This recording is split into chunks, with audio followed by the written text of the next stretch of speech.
രണ്ടു മൂന്ന് വചനങ്ങൾ എടുത്താൽ ഒരു കോമ്പിനേഷൻ അവിടെ കാണാൻ പറ്റും. ദൈവത്തെക്കുറിച്ച് പറഞ്ഞിരിക്കുന്ന ഒരു കോമ്പിനേഷൻ. ഇതിലേതെങ്കിലും ഒന്ന് പോരാ. ചിലരുടെ ജീവിതത്തിന്റെ ഏറ്റവും വലിയ പ്രശ്നം എന്ന് പറഞ്ഞാൽ ഔദ്ധത്യം. ഔദ്ധത്യം എന്ന് പറഞ്ഞാൽ അത് നിങ്ങൾ വേണേ ഇത് വായിച്ചു, 1 തീമത്തി 6-ാം അധ്യായം. 1 തീമത്തി 6-ാം അധ്യായത്തിന്റെ 17 വായിച്ചു. ധനവാന്മാർക്ക് ഒരു മുന്നറിയിപ്പ് അവിടെ നൽകുന്നത് കാണാൻ പറ്റും. ഔദ്ധത്യം ഉപേക്ഷിച്ച് തങ്ങളുടെ പ്രതീക്ഷകൾ ഈ നശ്വരമായ സമ്പത്തിൽ വെക്കാതെ അനശ്വരനായ ദൈവത്തിൽ വെക്കണം. ഔദ്ധത്യം എങ്ങനെയാണ് നമ്മുടെ ജീവിതത്തിൽ പ്രകടമാകുന്നതെന്നറിയോ? 2 രീതിയിൽ പ്രകടമാകാമെന്നാ പറഞ്ഞിരിക്കുന്നത്. ഒന്ന്, ചിലരുണ്ട് ദൈവം ഇല്ലേലും എനിക്ക് മാനേജ് ചെയ്യാം, എനിക്ക് ആവശ്യത്തിന് സമ്പത്തുമുണ്ട്, എനിക്ക് നല്ല ആരോഗ്യമുണ്ട്, എനിക്ക് നല്ല കഴിവുകളും ഉണ്ട്, പിന്നെ നിങ്ങൾ എന്നെ ഈ ധ്യാനത്തിനും പ്രാർത്ഥനയ്ക്കും ഇങ്ങനെയുള്ള കാര്യങ്ങൾക്കൊക്കെ വിളിക്കുന്നത് എന്തിനാണ്? എനിക്ക് അങ്ങനത്തെ ഒരു പ്രശ്നമില്ല, എനിക്ക് വേണ്ടതൊക്കെ ഉണ്ട്. ദൈവം ഇല്ലേലും എനിക്ക് എൻ്റെ കാര്യങ്ങൾ നടത്തിക്കൊണ്ട് പോകാൻ പറ്റും. ചിലരിങ്ങനെ ഒച്ചത്തിൽ പറയത്തില്ല, എങ്ങാനും വല്ലോ ഇടിവെട്ടി ചത്തുപോയെങ്കിലോ പാമ്പ് കടിച്ച് മരിച്ചു പോയെങ്കിലോ എന്നൊക്കെ ഉള്ള പേടിയുള്ളത് കൊണ്ട് ഒച്ചത്തിൽ പറയും. നമ്മള് ആവശ്യത്തിന് പ്രാർത്ഥിക്കാത്തവരാണെങ്കിൽ സൂചിപ്പിക്കുന്നത് എന്താ? ദൈവം ഇല്ലേലും എനിക്ക് മാനേജ് ചെയ്യാം. ഈ പ്രാർത്ഥിക്കാൻ പോകുന്ന സമയത്തോട് ഞാൻ ജോലി ചെയ്യുവാണ്, ഞാൻ കാശുണ്ടാക്കുവാണ്, എനിക്ക് മാനേജ് ചെയ്യാൻ പറ്റും. അപ്പൊ ഈ ആവശ്യത്തിന് പ്രാർത്ഥനയില്ലാത്തവര്, ദൈവാശ്രയത്തില്ലാത്തവര്, പള്ളിപ്പോക്കില്ലാത്തവര്, വചനം വായിക്കാത്തവര്, വചനത്തിൽ ആഴപ്പെടാൻ നോക്കാത്തവരൊക്കെ ഔദ്ധത്യം അതാണ് പ്രകടമാക്കുക. രണ്ടാമതൊരു രീതിയിൽ ഇത് പ്രകടമാക്കാൻ പറ്റും, ഔദ്ധത്യം. അതെങ്ങനെയാന്ന് ചോദിച്ചാൽ, ചിലരുടെ ഒരു മനോഭാവം, ഞാനൊന്നും ചെയ്തില്ലേലും എൻ്റെ പൊന്നു തമ്പുരാൻ, എൻ്റെ സർവശക്തനായ ദൈവം, താൻ പാതി ദൈവം പാതി, എൻ്റെ പാതി കാക്കപ്പാതിയാണ് എന്ന് പറഞ്ഞാൽ ഞാനൊന്നും ചെയ്യാറില്ല, എന്നാലും ദൈവത്തിന്റെ പാതി കിട്ടിയാലും മതി. ഞാൻ ചെയ്യേണ്ട കാര്യങ്ങൾ, എനിക്ക് ചെയ്യാവുന്ന കാര്യങ്ങൾ ഞാൻ ചെയ്യാതിരുന്നിട്ട് ദൈവം ചെയ്തോളും, ദൈവം ചെയ്തോളും. ഞാൻ കേട്ടിട്ടുണ്ട് ചിലരൊക്കെ ഭാര്യയുടെ നേരെ തട്ടിക്കയറുക. ധ്യാനത്തിലൊക്കെ വരുന്ന വ്യക്തികൾ ഷെയർ ചെയ്യുമ്പോൾ കേൾക്കാൻ പറ്റും, ഭർത്താവ് ഇങ്ങനെ തട്ടിക്കയറുക, പുള്ളിക്ക് ഒരു അഭിവൃദ്ധിയില്ല, പുള്ളിക്ക് കടബാധ്യത, അല്ലെങ്കിൽ കടബാധ്യത മുറുകിക്കൊണ്ടിരിക്കുന്നു, പുള്ളിക്ക് ഒരു രോഗം കഴിയുമ്പോൾ മറ്റൊരു രോഗം വരുന്നു, ഭാര്യയോട് തട്ടിക്കയറുക. ഞാൻ പറഞ്ഞോട്ടാന്നറിയോ, നീ എന്നതിനാണ് ഈ ബൈബിൾ വായിച്ചോണ്ടിരിക്കണേ, നീ എന്നതിനാണ് ഈ പള്ളിയിൽ പോവാന്ന് പറഞ്ഞ് പൊക്കോണ്ടിരിക്കണേ, നീ ഇതൊക്കെ ചെയ്തിട്ട് എനിക്ക് എന്നാ കിട്ടുന്നേ, എനിക്ക് ഒരു രോഗം കഴിയുമ്പോൾ അടുത്ത രോഗം. ഈ പുള്ളിയും കൂടെ ഒന്ന് പ്രാർത്ഥിച്ചേക്കാന്നല്ല വെക്കുന്നേ. പിന്നെയോ, ഞാനൊന്നും ചെയ്തില്ലേലും ഒടയതമ്പുരാനെല്ലാം ചെയ്തോണം, എനിക്കൊന്നിനും ഒരു കുറവും വരാതെ ഞാൻ ആഗ്രഹിക്കുന്നതൊക്കെ അതാത് സമയത്ത് എനിക്ക് തന്നുകൊണ്ടിരിക്കണം. ഔദ്ധത്യം എന്നാണ് അതിനും പറയണത്. അപ്പൊ അതുകൊണ്ട് ഈ 2 രീതിയിലും ഈ പാപത്തിലേക്ക് നമുക്ക് വീണു പോകാൻ പറ്റും. അത് നല്ലതല്ല എന്നുള്ളത് കർത്താവിന്റെ വചനത്തിൽ തന്നെ നമ്മൾ കാണുന്നൊരു കാര്യമാണ്. എൻ്റെ പ്രിയപ്പെട്ടവർ, നമുക്ക് ഒരു കോമ്പിനേഷൻ നമ്മളെ പഠിപ്പിക്കുന്ന 2-3 വചനങ്ങൾ എടുക്കുന്നത് നല്ലതാണ്. പ്രഭാഷകൻ 5:6. പ്രഭാഷകൻ 5:6 വായിച്ചാൽ ഒരു കോമ്പിനേഷൻ, നമ്മുടെ ദൈവത്തെക്കുറിച്ച് പഠിപ്പിക്കുന്ന ഒരു കോമ്പിനേഷൻ അവിടെ കാണാൻ പറ്റും. പ്രഭാഷകൻ 5:6.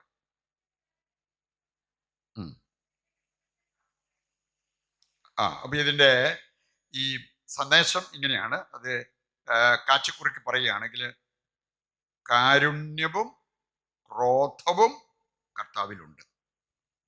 കാരുണ്യവും ക്രോധവും രണ്ടും ഉണ്ട് കേട്ടോ. ഇത് തന്നെയാണ് പ്രഭാഷകൻ 16:12 എടുത്താലും, കരുണയും ശിക്ഷയും അവനിലുണ്ട് എന്ന് പറഞ്ഞാൽ, നമ്മൾ അനീതി പ്രവർത്തിച്ചാൽ നമ്മൾ ശിക്ഷിക്കപ്പെടും. അനീതി പ്രവർത്തിച്ചാൽ, തെറ്റ് ചെയ്താൽ അതിനുള്ള ശിക്ഷയുണ്ട്. എന്നാൽ കർത്താവ് കാരുണ്യവാനാണ്. ഈ കാരുണ്യം അനുദപിക്കാതിരിക്കുന്നവർക്കുള്ളതൊന്നുമല്ല കേട്ടോ. ചിലരുടെ കുഴപ്പം എന്നാന്നറിയോ, അയ്യോ ഇത്രയും വലിയ കാരുണ്യവാനായ ദൈവമാണെങ്കിൽ പിന്നെ നമ്മളെന്നാ, നമ്മൾ സംസാരിച്ചില്ലല്ലോ എന്നാ കുഴപ്പം, കർത്താവ് കാരുണ്യം കാണിച്ചോളും. നമ്മൾ ജീവിതത്തിൽ മാറ്റം വരുത്തിയില്ലല്ലോ എന്നാ കുഴപ്പം, കർത്താവ് കാരുണ്യവാനല്ലേ. അവർക്ക് വേണ്ടി പറഞ്ഞിരിക്കുന്നതല്ല ഇത് കേട്ടോ. അനുദപിക്കുന്നവർക്ക് വേണ്ടി പറഞ്ഞിരിക്കുന്ന. നമുക്ക് എത്ര വലിയ തെറ്റ് സംഭവിച്ചിട്ടുണ്ടെങ്കിലും അനുദപിച്ച് കർത്താവിന്റെ പക്കലേക്ക് തിരിഞ്ഞാൽ ദൈവത്തിന്റെ കരുണയ്ക്ക് നമ്മൾ പാത്രമാകും. അതുകൊണ്ടാണ് വിശുദ്ധ ഫൗസ്റ്റീനായിക്ക് ദൈവം കൊടുത്ത ഒരു സന്ദേശം അതായിരുന്നു, ഏറ്റവും വലിയ പാപിക്കും ദൈവകരുണയ്ക്ക് ഏറ്റവും വലിയ അവകാശമുണ്ട്, പക്ഷേ അനുദപിക്കുമ്പോഴാണ്. ഇനി അതേക്കുറിച്ച് നിങ്ങൾ അറിയണമെങ്കിൽ പ്രഭാഷകന്റെ പുസ്തകം 21:1-2 വചനങ്ങൾ വായിച്ചാൽ മതി. പ്രഭാഷകൻ 21:1-2 വചനങ്ങളിൽ പറഞ്ഞിട്ടുണ്ട്, ദൈവകരുണയ്ക്ക് അർഹരാകണമെങ്കിൽ 1, നീ പാപം ചെയ്തുവോ, ഇനിമേൽ ചെയ്യരുത്. ഇനിമേൽ പാപം ചെയ്യാതിരിക്കാനുള്ള ഒരു തീരുമാനം നമ്മുടെ ഭാഗത്തു നിന്നുണ്ടാകണം. രണ്ടാമതൊരു കാര്യം കൂടെ പറഞ്ഞിട്ടുണ്ട്, സർപ്പത്തിൽ നിന്നെന്നതുപോലെ പാപത്തിൽ നിന്ന് ഓടിയകരണം എന്ന് പറഞ്ഞാൽ, ഇതിനു മുമ്പ് പാപത്തിലേക്ക് നമ്മളെ വീഴിച്ചുകൊണ്ടിരുന്ന ചില കാര്യങ്ങള്, ചില കൂട്ടുകെട്ടായിരിക്കാം, ചില സ്ഥലങ്ങളായിരിക്കാം, ചില പെരുമാറ്റങ്ങളായിരിക്കാം, ചില ഫോൺ വിളികളായിരിക്കാം, എന്തു ആകട്ടെ, എന്നെ പാപത്തിലേക്ക് വീഴിച്ചുകൊണ്ടിരുന്ന ആ സാഹചര്യങ്ങൾ ഇനി ഞാൻ ഒഴിവാക്കി ജീവിക്കും. ഇങ്ങനെ തീരുമാനം എടുത്തിട്ടുണ്ടെങ്കിൽ അങ്ങനെയുള്ളവർക്ക് കരുണ പ്രതീക്ഷിക്കാൻ പറ്റും. കാരണം ഒരു കാര്യം കൃത്യമായിട്ട് പറഞ്ഞിരിക്കുന്നതാണ്, ദൈവത്തിന്റെ പക്കൽ അല്ലെങ്കിൽ ദൈവത്തിലേക്ക് നോക്കുമ്പോൾ നമ്മൾ കരുണയും അതുപോലെ തന്നെ ശിക്ഷയും ഉയർത്തിപ്പിടിച്ചിരിക്കുന്ന ഒരു ദൈവത്തെയാണ് നമ്മൾ കാണുക. കുറച്ചുകൂടെ മനസ്സിലാക്കാനായിട്ട് എളുപ്പമുണ്ട്. നിങ്ങൾ തോബിത്ത് 13-2 മുതൽ വായിച്ചാൽ മതി. തോബിത്ത് 13 2 മുതൽ അവിടെ പറഞ്ഞിട്ടുണ്ട്, ശിക്ഷയ്ക്ക് അല്ല തിന്മയ്ക്ക് ശിക്ഷ നൽകുന്നവനാണ് നമ്മുടെ ദൈവം, എന്നാൽ കാരുണ്യവാനും. കോമ്പിനേഷൻ കണ്ടോ? തിന്മയ്ക്ക് ശിക്ഷ നൽകുന്നവനാണ്, എന്നാൽ അവൻ കാരുണ്യവാനുമാണ്. അതുകൊണ്ട് ഈ 2 കാര്യങ്ങളും ദൈവത്തെക്കുറിച്ച് അറിയാൻ ആഗ്രഹിക്കുന്നവര് ഈ 2 കാര്യങ്ങളും അംഗീകരിക്കണം. അങ്ങനെയുള്ളവർക്കാണ് ഇനിമേൽ പാപത്തിലേക്ക് വീഴാതിരിക്കാനുള്ള ഒരു ശ്രദ്ധ, ഇന്നലകളിൽ വന്നുപോയ പാപത്തെക്കുറിച്ച് ചിന്തിച്ച് നിരാശപ്പെടാതിരിക്കാനുള്ള ഒരു പ്രത്യാശ. ഇത് 2 നമുക്ക് ലഭിക്കും. ഈ 2 കാര്യങ്ങളും ദൈവത്തിൽ ഉണ്ടെന്ന് നമ്മൾ ബോധ്യപ്പെട്ടു കഴിഞ്ഞാൽ, അല്ലെങ്കിൽ ദൈവം അനന്തകാരുണ്യമാണ്, ഒന്നും പേടിക്കണ്ടെന്ന് പറഞ്ഞാൽ എങ്ങനെയായിരിക്കും എല്ലാവർക്കും പാപം ചെയ്യാൻ ലൈസൻസ് കിട്ടിയ പോലെ? അതല്ല നമ്മൾ അറിയേണ്ടത്. തിന്മയ്ക്ക് ശിക്ഷ നൽകുന്നവൻ, എന്നാൽ കാരുണ്യവാൻ. ഇതാണ് നമ്മുടെ ദൈവത്തെക്കുറിച്ച് പറഞ്ഞിരിക്കുന്നത്. ഏതാനും വചനഭാഗങ്ങളിലൂടെ ഈ ഒരു കാര്യം മനസ്സിലാക്കിയിരിക്കുന്നത് നല്ലതാണ്. നമ്മൾ ദൈവത്തെ അറിയാൻ ആഗ്രഹിക്കുമ്പോൾ ഏതാനും വചനങ്ങള് ഈ ദൈവം ആരാണ്, അതും ദൈവത്തിൽ നമ്മൾ കണ്ടുമുട്ടേണ്ട ഏറ്റവും പ്രധാനപ്പെട്ട ചില കാര്യങ്ങൾ തിരിച്ചറിയണം. അതിലൊന്നാണ്, ദൈവം നീതിമാനായ ദൈവമാണ്. നീതിമാനായ ദൈവം.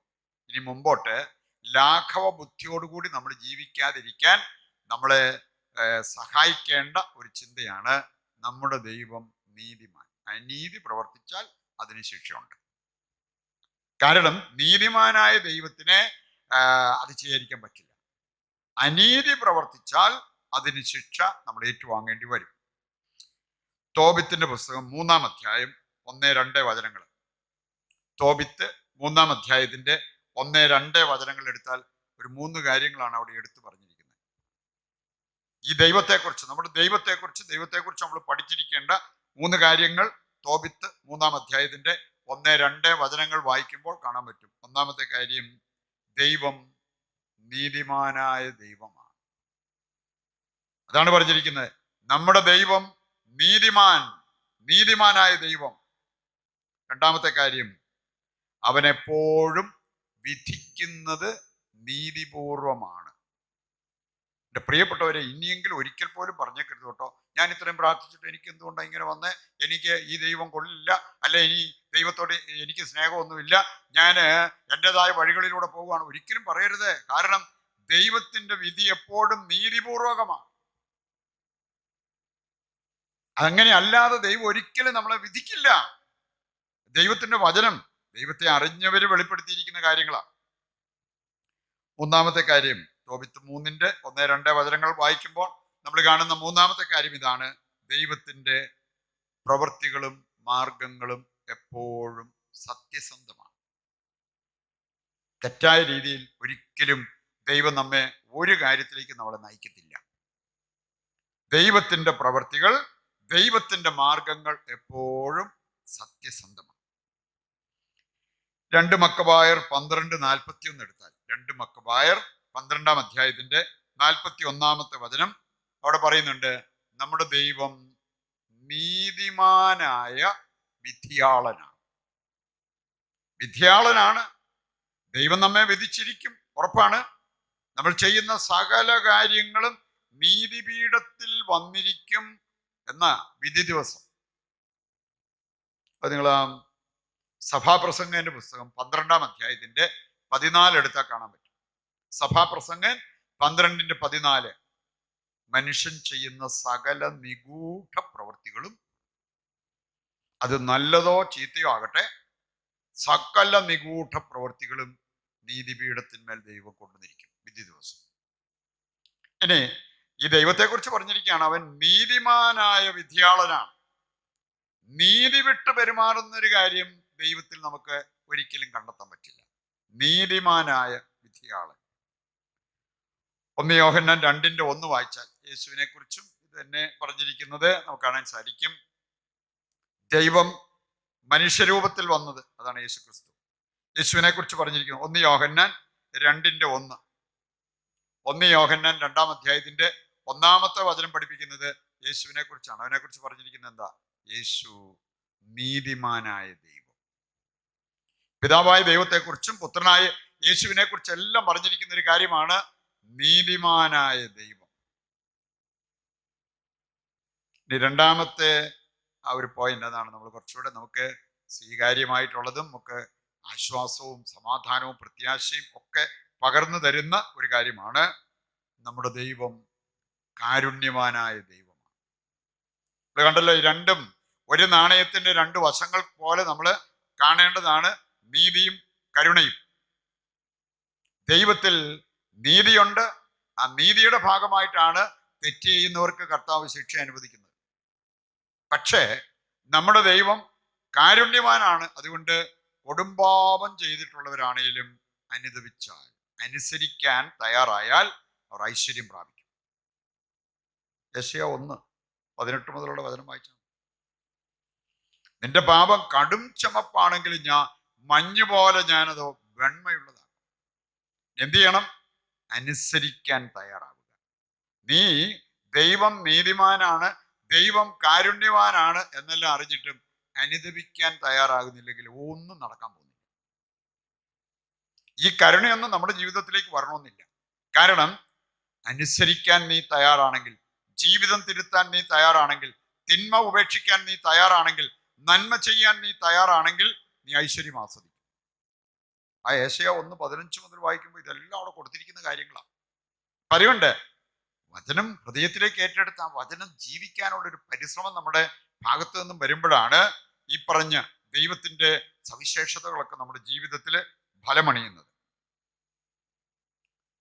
യോനായുടെ പുസ്തകം 2-ാം അധ്യായം 4:2 യോനാ പ്രവാചകൻ 4-ാം അധ്യായത്തിന്റെ 2-ാമത്തെ വചനം. യോനാ പ്രവാചകൻ ഈ ദൈവത്തെക്കുറിച്ച് പറയുന്ന ചില സവിശേഷതകൾ അവിടെ കാണാൻ പറ്റും. ഒരു 3-4 കാര്യങ്ങൾ എടുത്തു പറയുന്നുണ്ട്. യോനാ തന്നെ പറഞ്ഞിരിക്കുന്നതാണ്, കർത്താവേ അങ്ങ് ദയാലുവാണ്. ദയാലു. 2 അങ്ങ് കാരുണ്യവാനാണ്. 3 അങ്ങ് ക്ഷമാശീലനാണ്. 4 സ്നേഹനിധിയായ ദൈവം. ഒരു വിശുദ്ധൻ വിളിച്ചു പറഞ്ഞ ദൈവത്തെക്കുറിച്ച്, ഒരു പ്രവാചകൻ വിളിച്ചു പറഞ്ഞതാണ്, ദൈവമേ നീ കാരുണ്യവാനാണ്, നീ ദയാലുവാണ്, നീ ക്ഷമാശീലനാണ്, നീ സ്നേഹനിധിയാണ്. ഇത്രയൊക്കെ അറിഞ്ഞിട്ടും പുള്ളിക്ക് നിൽക്കേണ്ടടത്ത് നിൽക്കാനൊന്നും പറ്റിയില്ലേ? Perfect obedience. പോകാൻ പറഞ്ഞിടത്തോട്ടല്ല, വേറെ സ്ഥലത്തേക്ക് കപ്പൽ കയറി ഓടിയത്. ഇത്രയെല്ലാം പറയാൻ സാധിച്ചെങ്കിലും നമ്മൾ കാണുകയാണ്, നിന്നേവെ ദേശവാസികളോട് ദൈവം കരുണ കാണിക്കാൻ ഒരുങ്ങിയപ്പോഴത്തേക്ക് അതൊന്ന് അംഗീകരിക്കാനായിട്ട് ബുദ്ധിമുട്ടിയ ഒരു മനുഷ്യനാണ്. അവിടെ പ്രിയപ്പെട്ടവരെ, നമ്മുടെ ജീവിതം ദൈവത്തിന് സ്നേഹവും കരുണ ഇല്ലാഞ്ഞിട്ടൊന്നുമല്ല, നമ്മുടെ ജീവിതത്തെ മെരുക്കിയെടുക്കാത്തത് കൊണ്ടാണ് നമ്മളിപ്പോഴും ഇങ്ങനത്തെ മനുഷ്യ സ്വഭാവത്തിൽ പോകുന്നത്. അതിനൊരു മാറ്റം വരണം. അതിനുള്ള ആഗ്രഹത്തോടു കൂടി നമ്മൾ ദൈവത്തോട് പ്രാർത്ഥിക്കണം. സങ്കീർത്തനം 69 16 വചനം. സങ്കീർത്തനം 69 16 വചനം വായിച്ചാൽ അവിടെ നമ്മൾ കാണുന്നത് ദൈവം കരുണാസമ്പന്നനാണെന്ന് പറഞ്ഞിരിക്കുന്നു. Rich in Mercy. ഇതൊക്കെ വെച്ചാണ് ജോൺ പോൾ രണ്ടാമൻ മാർപ്പാപ്പ പറഞ്ഞത്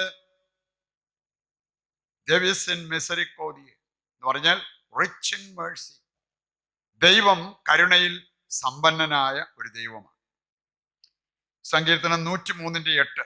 സങ്കീർത്തനം 103 8 വചനം എടുത്താൽ അവിടെ പറഞ്ഞിരിക്കുന്നത് ദൈവം ആർദ്രഹൃദയനും കാരുണ്യവാനുമാണ്. ആർദ്രഹൃദയനും കാരുണ്യവാനുമായ ദൈവം. സങ്കീർത്തനം 145 8 വചനം. 145 8 വചനം. ദൈവം കൃപാലുവും കരുണാമയനും ക്ഷമാശീലനും. വീണ്ടും മനോഹരമായ ഒരു കോമ്പിനേഷൻ അവിടെ എടുത്തു പറഞ്ഞിരിക്കുകയാണ്. കൃപാലു, കരുണാമയൻ, ക്ഷമാശീലൻ.